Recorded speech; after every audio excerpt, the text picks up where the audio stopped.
Assalamu alaikum wa rahmatullahi wa barakatuh. Dans cette vidéo, nous allons définir un terme très important pour le musulman. Il s'agit du mot sunna. Nous commencerons d'abord par définir ce mot dans la langue arabe. Puis nous le définirons dans le jargon islamique. Et nous verrons que le terme sunna a plusieurs sens auprès des savants. Et qu'il est indispensable pour nous de connaître toutes ces définitions pour bien comprendre la parole des savants. Car l'utilisation du mot sunna dans la bouche d'un savant peut avoir un sens, alors qu'elle peut avoir un sens différent dans la bouche d'un autre. Et pour finir, nous verrons 3 preuves qui démontrent que la sunna est une preuve en islam et qu'il est obligatoire de la suivre. Je vous conseille donc de suivre la vidéo jusqu'à la fin, car tout musulman doit maîtriser ces 3 points.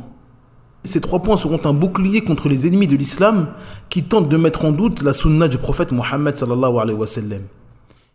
Je vous conseille aussi de télécharger le PDF de cette vidéo dans la barre de description. Il vous permettra d'avoir sous la main quelques réponses à leurs ambiguïtés. Ce PDF est disponible en langue française et en langue arabe. Sans perdre plus de temps, on passe à l'explication.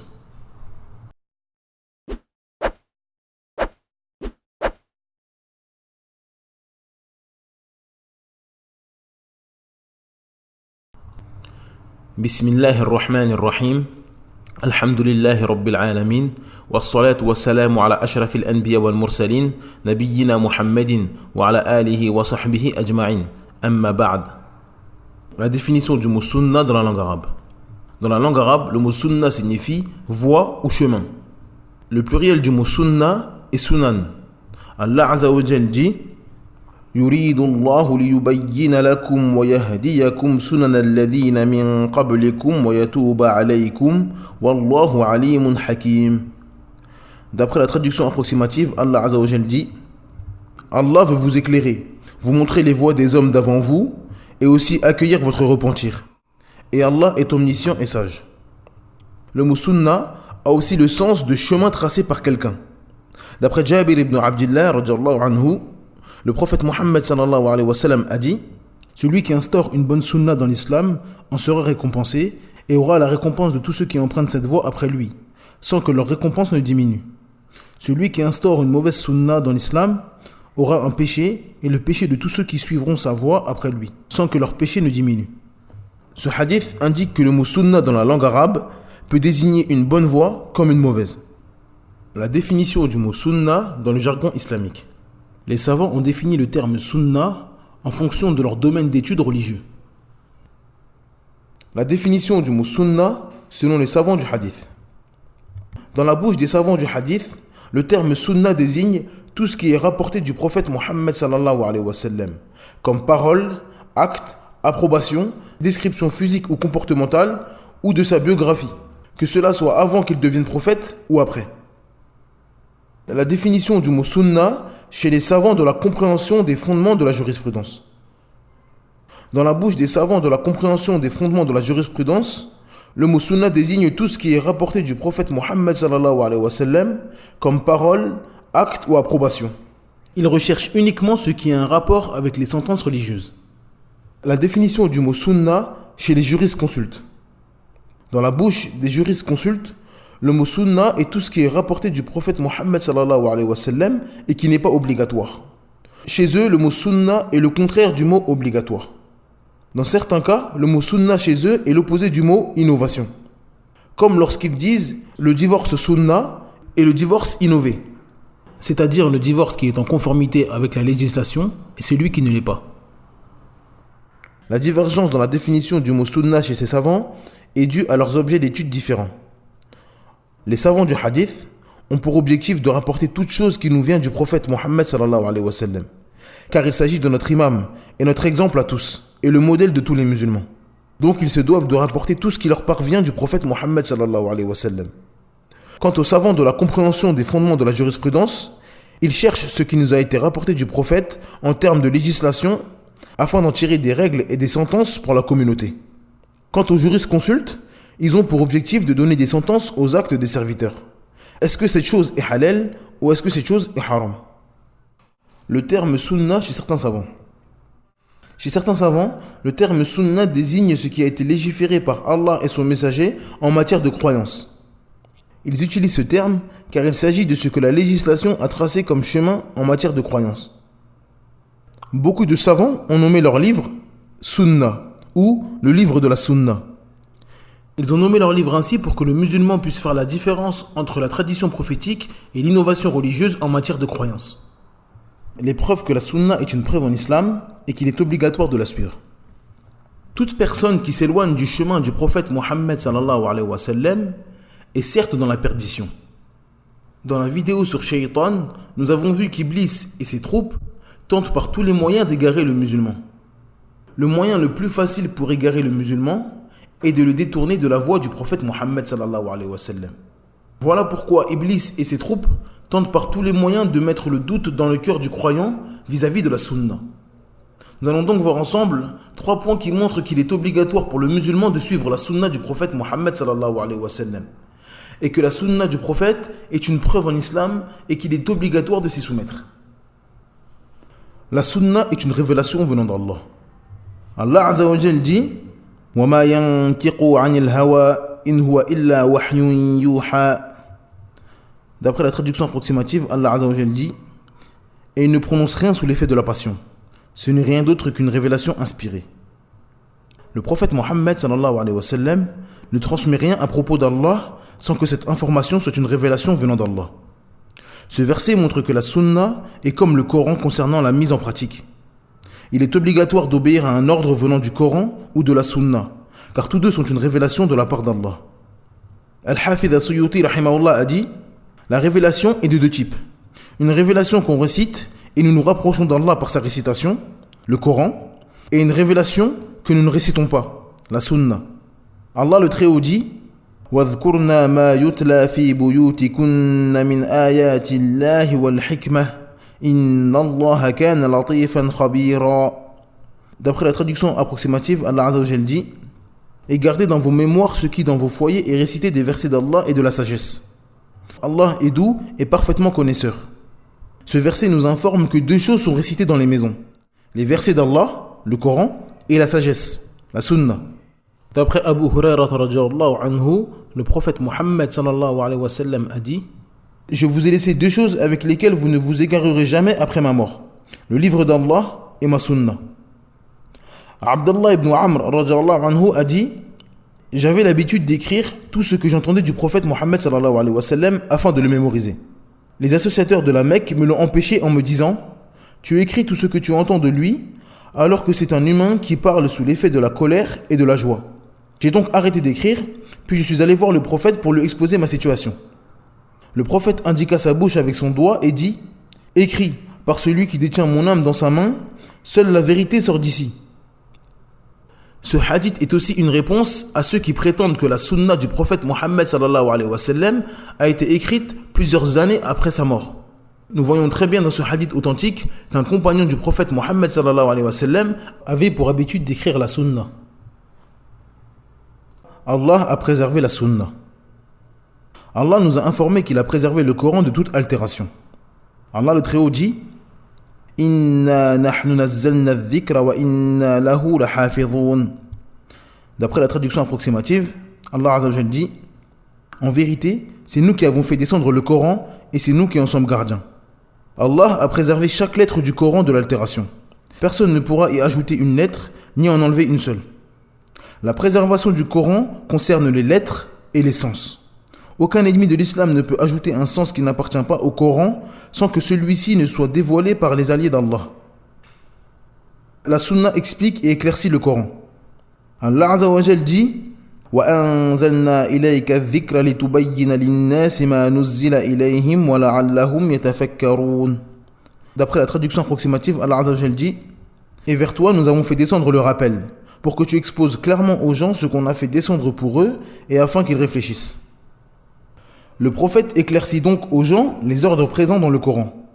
Allah Azza wa Jal dit وَأَقِيمُوا الصَّلَاةَ وَآتُوا الزَّكَاةَ وَارْكَعُوا مَعَ الرَّاكِعِينَ. D'après la traduction approximative, Allah Azza wa Jal dit et accomplissez la prière et acquittez la zakat et inclinez-vous avec ceux qui s'inclinent. Malik ibn al-Huwayrith radhiyallahu anhu a dit j'allais trouver le prophète avec des jeunes gens à peu près de mon âge. Il pensa alors que nous désirions retourner dans nos familles et nous demanda quels étaient les parents que nous avions laissés chez nous. Nous l'en informâmes et comme il était bienveillant et compatissant, il nous dit Retournez auprès de vos parents, enseignez-leur l'islam, enjoignez-leur ce qui vous a été prescrit et priez comme vous m'avez vu prier. Lorsque l'heure de la prière sera venue, que l'un de vous fasse l'appel à la prière et ensuite que le plus âgé d'entre vous la préside. Dans ce hadith, le prophète Mohammed sallallahu alayhi wa sallam éclaircit et explique l'injonction d'Allah et accomplissait la prière. Le prophète a ordonné à ses compagnons qui ont quitté leur famille pour apprendre auprès de lui de prier comme ils l'ont vu prier. Le musulman qui désire adorer Allah par la prière doit forcément prier comme le prophète a prié, car les conditions de l'adoration sont la sincérité et le suivi du prophète Mohammed sallallahu alayhi wa sallam. Ce hadith est une réponse à ceux qui prétendent que l'on ne doit pas prendre la sunna, car certains hadiths ont été rapportés par un nombre restreint de personnes, et donc qu'il n'est pas possible de tirer notre croyance d'un hadith venant d'un petit nombre de personnes.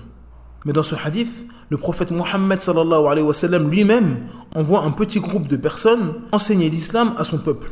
Ce petit groupe de personnes va donc enseigner ce qu'ils ont appris du prophète Mohammed sallallahu alayhi wa sallam dans la croyance, la jurisprudence et les bons comportements. Mais les détails concernant les hadiths qu'il est obligatoire pour nous d'accepter et ceux que nous devons rejeter feront l'objet de plusieurs vidéos dans le futur, Inch'Allah. Donc, à travers tous ces versets et ces hadiths, nous comprenons aisément que la préservation du Coran passe obligatoirement par la préservation de la Sunna. Car la Sunna nous fait comprendre le Coran et nous permet de mettre en pratique le Coran. Abdallah ibn Mas'ud a dit, lorsque le verset « Ceux qui ont cru et n'ont point troublé la pureté de leur foi par quelque iniquité, ceux-là ont la sécurité et ce sont eux les bien guidés » a été révélé, les compagnons du messager d'Allah lui dirent « Qui parmi nous n'a pas commis d'iniquité ?» Le prophète répondit « Ce n'est pas le sens que vous dites. Celui qui n'a pas commis d'iniquité signifie l'association. N'avez-vous pas entendu la parole de Luqman à son fils ? Et lorsque Luqman dit à son fils, tout en l'exhortant, « Ô mon fils, ne donne pas d'associé à Allah, car l'association à Allah est vraiment une injustice énorme. » Ce hadith est une réponse claire à ceux qui prétendent que nous n'avons pas besoin de la sunna pour comprendre l'essence du Coran, ou qu'il suffit juste d'être arabophone pour comprendre le Coran. Les compagnons du prophète Mohammed sallallahu alayhi wa sallam, qui sont les plus savants de cette communauté et de vrais arabes, n'ont pas compris ce verset comme il aurait dû être compris. Ce verset du Coran leur a posé problème. Ils sont donc retournés voir le prophète Mohammed sallallahu alayhi wa sallam pour qu'il leur explique. C'est la voie que tout musulman doit suivre lorsqu'il a un problème dans la compréhension du Coran. Il doit revenir à la sunna et aux savants qui la maîtrisent. L'obligation d'obéir et de suivre le prophète. Allah le Très-Haut dit « وَمَا آتَاكُمُ الرَّسُولُ فَخُذُوهُ وَمَا نَهَاكُمْ عَنْهُ فَانْتَهُوا وَاتَّقُوا اللَّهَ إِنَّ اللَّهَ شَدِيدُ الْعِقَابِ » D'après la traduction approximative, Allah Azza wa Jalla dit « Prenez ce que le messager vous donne, et ce qu'il vous interdit, abstenez-vous-en, et craignez Allah, car Allah est dur en punition. » Allah nous informe que le prophète ordonne et interdit des choses aux croyants. Allah Azza wa Jalla nous ordonne d'obéir aux ordres du prophète et de nous éloigner de ses interdits. Ibn Mas'ud radiyallahu anhu a dit « Allah a maudit les femmes qui tatouent et celles qui se font tatouer, les femmes qui épilent, celles qui se liment les dents pour se rendre plus belles. En un mot, toutes celles qui dénaturent la création d'Allah. » Une femme des Banu Asad appelée Ya'qub, ayant appris cela, vint trouver Ibn Mas'ud et lui dit « On m'apprend que tu as maudit telle et telle personne. » Ibn Mas'ud répondit « Pourquoi ne maudirais-je pas ce que le messager d'Allah lui-même a maudit et ceux qui sont maudits dans le Coran ?»« J'ai lu tout le Coran, répliqua-t-elle, et je n'y ai rien trouvé de tout ce que tu dis. » Ibn Mas'ud répondit « N'as-tu donc pas lu ces mots ? Prenez ce que le messager vous donne et ce qu'il vous interdit, abstenez-vous-en. » Certes, oui, je l'ai lu, répondit la femme. Eh bien, le prophète a interdit tout cela. Cependant, ajouta-t-elle, je vois que ta femme pratique cela. Eh bien, va voir, lui rétorqua Ibn Mas'ud. Elle alla s'en assurer et ne vit rien de ce qu'elle supposait. Si ma femme pratiquait cela, s'écria Ibn Mas'ud, elle ne serait plus ma compagne. Cette parole d'Ibn Mas'ud montre que les compagnons du prophète sallallahu alayhi wa sallam ne faisaient aucune différence entre le Coran et la Sunna concernant l'argumentation. Nous voyons donc la gravité et l'égarement de certaines personnes qui disent qu'il n'y a aucune preuve dans le Coran de ceci ou de cela, alors que des preuves claires dans la Sunna sont présentes. Ces personnes se sont certes éloignées de la voie des compagnons du prophète Mohammed sallallahu alayhi wa sallam qui ont été agréés par Allah. Allah Azza wa Jal dit « Ya ayyuhalladhina amanu ati'u Allah wa ati'u ar-rasul wa ulil amri minkum فإن تنازعتم في شيء فردوه إلى الله والرسول إن كنتم تؤمنون بالله واليوم الآخر ذلك خير وأحسن تأويلا. D'après la traduction approximative, Allah Azza wa Jalla dit: Ô les croyants, obéissez à Allah et obéissez aux messagers et à ceux d'entre vous qui détiennent le commandement. Puis si vous vous disputez en quoi que ce soit, renvoyez-le à Allah et aux messagers si vous croyez en Allah et au jour dernier. Cela sera bien mieux et d'une meilleure interprétation. Allah le Très-Haut dit aussi: Man yuti'ir rasoul faqad ata'a Allah. D'après la traduction approximative, Allah Azza wa Jalla dit: Quiconque obéit aux messagers obéit certainement à Allah. Allah nous ordonne donc d'obéir au prophète Mohammed sallallahu alayhi wa sallam et nous informe que lui obéir est comme obéir à Allah. Tous les ordres du prophète sont des ordres d'Allah et tous les interdits du prophète sont les interdits d'Allah. Allah Azza wa Jalla dit: قل إن كنتم تحبون الله فاتبعوني يحببكم الله ويغفر لكم ذنوبكم والله غفور رحيم. D'après la traduction approximative, Allah Azza wa Jalla dit: Dis, si vous aimez vraiment Allah, suivez-moi. Allah vous aimera alors et vous pardonnera vos péchés. Allah est pardonneur et miséricordieux. Ce verset montre l'obligation d'aimer Allah.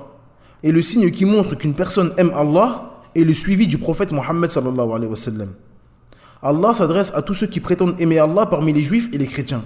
Il leur dit: Ô vous qui prétendez aimer Allah, si vous êtes sincères dans cette prétention, alors suivez la voie du prophète Mohammed sallallahu alayhi wa sallam. Allah vous aimera en retour et vous pardonnera vos péchés.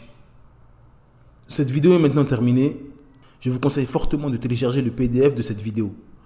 Car la sunna est un sujet très important que tout musulman doit maîtriser. Beaucoup d'ennemis de l'islam arrivent à détourner les musulmans de la voie droite à cause de l'ignorance qu'ils ont à propos de la sunna. Il est donc primordial de maîtriser ce sujet. S'il y a des incompréhensions dans cette vidéo, merci de laisser un commentaire et j'y répondrai le plus rapidement possible, Inch'Allah. Car c'est un sujet très très important qu'il ne faut pas prendre à la légère. En attendant, je vous dis Assalamu alaikum wa rahmatullahi wa barakatuh. Subhanakallahumma bihamdik. Ashhadu an la ilaha illa ant. Astaghfiruka wa atubu ilayk.